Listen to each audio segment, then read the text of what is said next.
आप देख रहे हैं BA न्यूज, खबर हमारी फैसला आपका। इस वक्त की बड़ी खबर। लखनऊ इंदिरा गांधी प्रतिष्ठान माज ऑडिटोरियम गोमतीनगर में लखनऊ चार्टर्ड अकाउंटेंट सोसाइटी द्वारा यूनियन बजट 2025-26 कार्यक्रम का आयोजन किया गया। इस अवसर पर चार्टर्ड अकाउंटेंट ऑफिसर आमंत्रित किए गए। मुख्य अतिथि के रूप में संजय सेठ ने शिरकत की। भारत के अलग अलग जगहों स्पीकर बुलाए गए। आमंत्रित अतिथियों ने मीडिया से वार्ता करते हुए बताया कि बजट पर चर्चा की और प्रमुख मुद्दों पर उन्होंने विस्तार से बताया।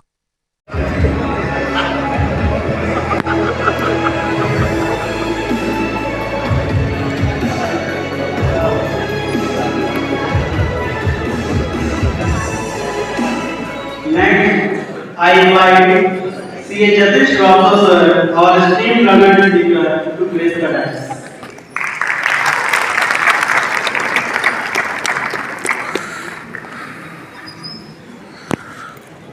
Next, I invite Dr. Kapil Goyal sir, our distinguished learned speaker, to place the dais. All are requested to welcome our chief guest, Shri Sanjay Sethi.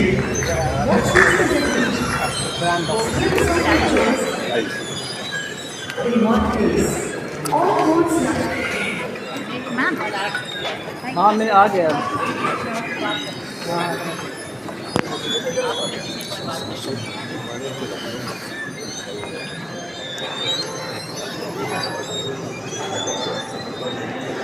अपना परिचय देते हुए आज का जो कार्यक्रम है यहाँ पे हो रहा है उसके बारे में थोड़ा बताएं और कुछ अपने बारे में बताएं। मेरा नाम संजय कपूर है। मैं eastern book company SSC online division का सीनियर वाइस प्रेसिडेंट हूँ और आज जो चार्टर्ड अकाउंटेंट्स का यहाँ पे सेरेमनी हो रहा है बजट की के ऊपर चर्चा हो रही है।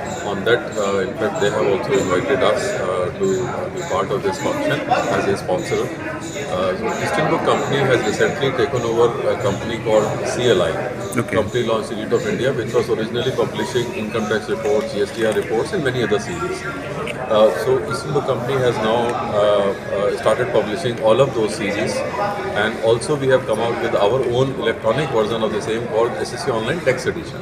So which is making the life of chartered accountants very simple, and finding a ruling of income tax from 1930 till date and also of GSTR from its introduction is very easy, and it's on a click of a mouse, and backed with SSC online program, which is very popular with the legal fraternity members. It's also considered as number one legal research tool. So now we are entering into this chartered accountant area where members have appreciated. Whoever has seen this program, they have definitely subscribed, and we would like to in fact provide similar services to chartered accountancy area members as well. So that is our in fact new initiative of Eastern Book Company. Thank you so much. I am the past president of Lucknow CA Society.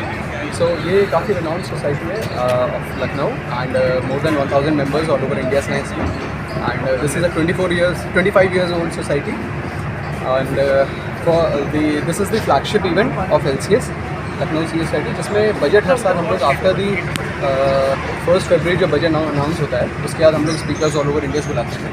तो आज CA advocate Kapil Goyal ji आ रहे हैं, and Gaurav on income tax, Gaurav Gupta ji direct tax पे, और budget पे हमारे Jatin Srivastava ji CA Jatin Srivastava Lucknow से। सो आज के हमारे चीफ गेस्ट संजय सेठ जी हैं, जिसको हम सब जानते हैं, राज्यसभा MP हैं जी। एंड ये बजट इवेंट मतलब फैंटास्टिक होता है। This is always hosted by Lucknow CA society, and एक this is a public talk, and this is completely free for all public, and एक बजट बुकलेट भी रिलीज़ की जाती है फाइनेंस बिल के ऊपर, ये भी सबको फ्री मिलती है। तो आप लोग प्लीज़ उसका सब लुत्फ उठाइए, और बुक तो ज़रूर एक रेडी रखने की तरह हम सारे CAs all over Lucknow use करते हैं, ऑल ओवर इंडिया बुक्स कई मेंबर्स मांगते हैं। एंड सर संदेश क्या देना चाहेंगे चैनल के माध्यम से आम जनमानस जो बजट है इससे आम जनमानस को क्या मतलब इससे क्या बेनिफिट मिलेगा इसको? जैसा सब लोग जानते हैं, जो जनरल पब्लिक मिडिल क्लास के लिए सबसे बेनिफिशियल इस बार जो 12 लाख की लिमिट है। ओके। सो मेरे हिसाब से 99% लोग इसमें कवर हो जाते हैं। हम सब जानते हैं कि 10 लाख से ऊपर गवर्नमेंट ने एक स्टैटिक्स रिलीज किया था कि 10 लाख से ऊपर बहुत कम परसेंटेज ऑफ ITR फाइलर्स हैं। सो आई थिंक सो ये सब कुछ इसमें मैक्सिमम लोग कवर हो जाएंगे, एंड समझ लीजिए इस बॉल पे छक्का मारा गवर्नमेंट ने, एंड 8th पे कमीशन भी आ रहा है, तो कहीं ना कहीं उसको ध्यान में रखते हुए ये लिमिट्स बढ़ाई गई है। सर आपका संगठन सिल्वर जुबली मना रहा है, तो उसके विषय में कुछ ये जो किन उद्देश्यों के साथ शुरू हुआ था, वो क्या उसकी प्राप्ति हो रही है? हाँ, ये जब शुरू हुआ था तब इसमें उस समय उद्देश्य ये था कि गवर्नमेंट को बहुत सारे रिप्रेजेंटेशंस जाने होते हैं। उस समय सर्विस टैक्स लागू हो रहा था, तो गवर्नमेंट को रिप्रेजेंटेशन आना है सर्विस टैक्स के रिस्पेक्ट में या और भी जो अमेंडमेंट्स या चीज़ें आती हैं।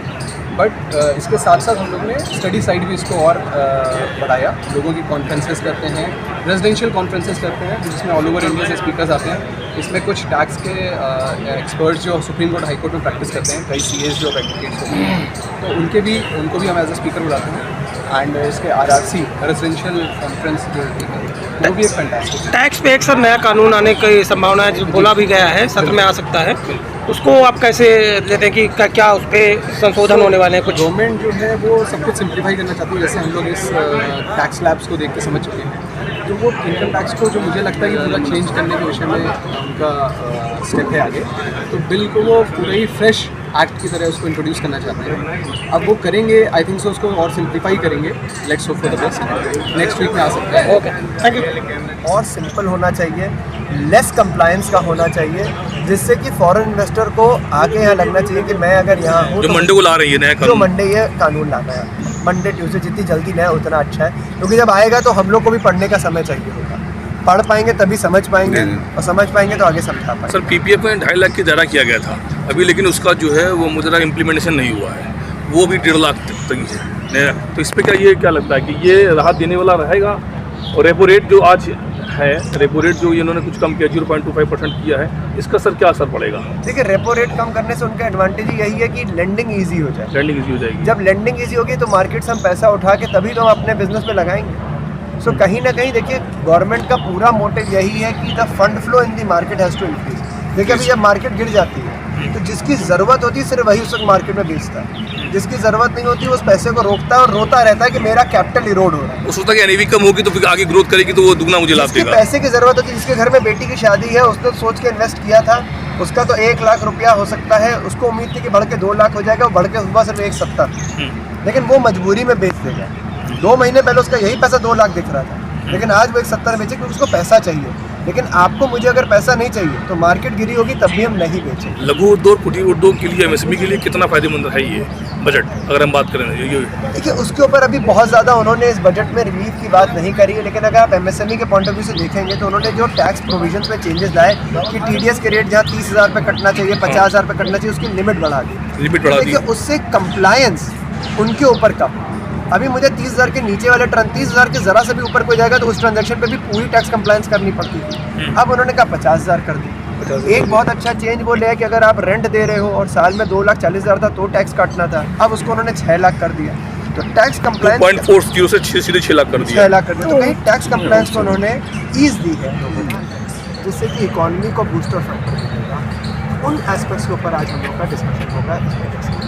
हमारे पास सर 17 से सुनने में आ रहा है कि जो है इस पर चर्चा की जाएगी सर बजट पर, तो सर उस पर सर क्या करना चाहिए आप?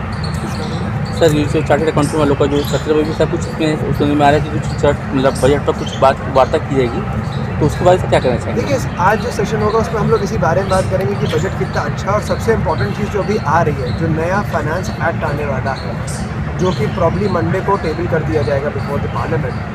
मेन चीज़ हमें ये देखना है कि ये जो चेंजेस आए हैं ये उसकी तरफ कितना इंडिकेटर है। ये बजट बहुत क्लियरली बता रहा है कि आगे जो बजट जो आपके पास आगे जो नया इनकम टैक्स एक्ट आना है तो बहुत ही सरल और बहुत ही यूज़र फ्रेंडली और ease on the pocket of people होना चाहिए, और यही हम लोग उम्मीद ले चलते हैं। तो आज उसके ऊपर भी कुछ चर्चा हम लोग की होगी जरूर। आपका कहने का मतलब है कि यूज़र फ्रेंडली होगा जो इनकम टैक्स जो मंडे को जो टेबल पे मैम ला रही है फाइनेंस मिनिस्टर, ये जो आपका जो 12 लाख का सर जो ये आया है नया स्लैब आया है, इससे कहने लगता है कि सीए का कुछ काम हल्का होगा पहले से? बिल्कुल होना चाहिए। और देखिए, मैं कहता हूँ सीए के काम इससे उनकी कमाई का भी असर पड़ेगा सर? देखिए, नहीं पड़ेगा। देखिए, मेरा कहना है कि सबसे इम्पोर्टेंट चीज़ होती है टैक्स एडवाइजरी, और कंप्लायंस करना पड़ता है बिजनेस एंटिटी को। हम लोग ये चाहते हैं कि जो छोटे लेवल पे बिजनेस है उनके लिए काम आसान हो जाना चाहिए। देखिए, होता क्या, जब कानून बनाया जाता है और एक ऐसा प्राविधान ले आया जाता है कि जो एक रुपये भी कमा रहा है और 1,000 भी जो कमा रहा है, दोनों को अगर सेम चीज़ करनी है तो 1 रुपये वाला वो काम नहीं कर सकता। सर आईटीआर फाइल करने वालों की संख्या कम नहीं होगी, क्योंकि हमें करना ही नहीं, मैं क्यों फाइल करूँ? कुछ लोग ऐसे भी लोग होंगे। देखिए ITR उनको भी फाइल करना है, उसके बाद वो टैक्स बाध्यता सर, बाध्यता नहीं रहेगी ना सर तब? 12 लाख के लिए भी आपको ITR भर के ही अपने आप को टैक्स रिबेट लेना है। रिटर्न तो उनको भरना ही भरना है, लेकिन उनको टैक्स नहीं देना। टैक्स तो इसमें काम हमारा कम नहीं होगा, लेकिन उनके जो 60,000 रुपये टैक्स चले जाते हैं वो सरकार ने उनके लिए फॉरगो कर दिया। क्यों किया? जिससे उनके पास स्पेंडेबल इनकम आएगी, जब ये इनकम आएगी तो वो उसको स्पेंड करेंगे। आप देखिए उन्होंने TDS के प्राविधान, मनी फ्लोट होगा कुल मिला के। बिल्कुल, देखिए इकोनॉमी को बूस्ट करने के लिए इम्पोर्टेंट है कि लोगों के पास पैसा होना चाहिए, और सरकार ने इस बजट में जो प्रॉब्लम्स भी थी बिजनेसमैन को, उसको भी दूर करने के लिए कुछ अच्छे प्राविधानों को हटाया भी है। जैसे कि उन्होंने हटाया एक नॉन फाइलर ऑफ ITR होता था। अगर नॉन फाइलर ऑफ ITR, अगर आप अपना इनकम टैक्स रिटर्न कोई नहीं भर रहा है तो उसका टैक्स दुगने रेट पे कटेगा।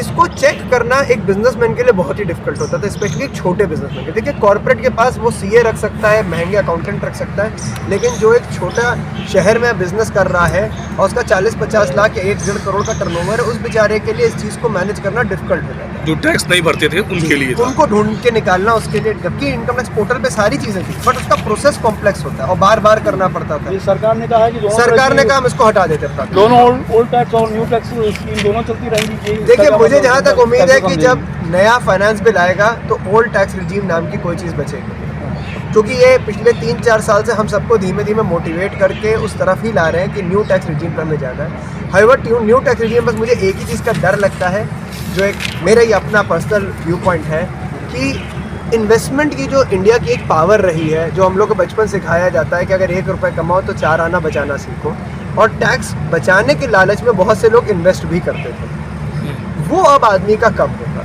स्पेशली यंगर जनरेशन का। मेरे बहुत से अपने क्लाइंट्स हैं जो मुझसे कहते हैं कि हमारे बेटे को समझाइए कि सारा पैसा ना उड़ाए, PPF में डाल दे या कोई भी टैक्स सेविंग डाल दे। वो कहता है मुझे टैक्स बचना नहीं तो मैं ये इन्वेस्टमेंट क्यों करूँ। इसका एक फ्लिप साइड भी है, जो अगर हम डेवलप्ड इकॉनमी देखते हैं, वो कहते हैं हम ये पैसा मार्केट में डालेंगे तो market will grow, but market की ग्रोथ भी हो सकती है और डाउनफॉल भी हो सकता है। सर बजट अच्छा आया, आप प्रशंसा कर रहे हैं, लेकिन मार्केट जो जहाँ 81,000 पे थी वो सेंसेक्स नीचे आ गया, 77-76 आ गया, लाखों करोड़ का नुकसान हो गया, सोना बूम कर रहा है ना। आम आदमी का जितना लाखों रुपए का जो यूथ जनरेशन में लोग अपना बैंकों से पैसा निकाल के SIP में लगा रहे हैं, म्यूचुअल फंड में लगा रहे हैं, सर इस पर क्या कहेंगे? क्या ये इकनॉमी जो है सेंसेक्स मार्केट, ये कुछ सुधरेगी या यही रहेगा? बहुत बड़ी, देखिए सुधरेगी तब जब हिंदुस्तान में मैन्युफैक्चरिंग का ग्रोथ बढ़ेगा। इसीलिए अगर आप इस बार भी देखिए तो उन्होंने बहुत से फॉरेन मैन्युफैक्चरिंग एंटिटीज़ के लिए उन्होंने बोला कि अगर आप इंडिया में आते हैं तो आपको प्रिजम्पटिव टैक्सेशन दे देंगे, हम आप पे टैक्स सिस्टम ईज़ कर रहे हैं। उनका पर्पस ही यही है कि इंडिया एक मैन्युफैक्चरिंग हब बने, और सिंस अभी इकोनॉमी का जो इम्पैक्ट आ रहा है उसको ईज आउट करने के लिए ही तो उन्होंने टैक्स रिलीफ दे दिया कि लोगों के पास कुछ पैसा तो आए, कुछ तो राहत है। जब ये राहत आएगी तो आदमी क्या करेगा? या तो उड़ाएगा, उड़ाने के बाद ये पैसा घूम के कहीं, देखिए फिर कैप्टिव कंजम्पशन होगा। आज मेरे पास पैसा होगा तो मैं कार खरीद लूँगा, कार खरीदूँगा तो मैन्युफैक्चरिंग ग्रोथ होगी। सो गवर्नमेंट को मालूम है कि जब तक पैसा सर्कुलेशन में नहीं आएगा ग्रोथ नहीं आएगी। तो इसीलिए इस बजट का प्राइमरी पर्पस ये था कि लोगों के हाथ में पैसा दो, और वो भी आम आदमी के हाथ में। फॉरेन डिपॉजिट को कैसे लाने की कोशिश करेंगे? मैन्युफैक्चरिंग ग्रोथ से। मैन्युफैक्चरिंग ग्रोथ होगी जिससे इंडिया की इकोनॉमी जो ग्रोथ करेगी। आप, मुझे पूरी उम्मीद है कि जो नया ये इनकम टैक्स एक्ट लाएंगे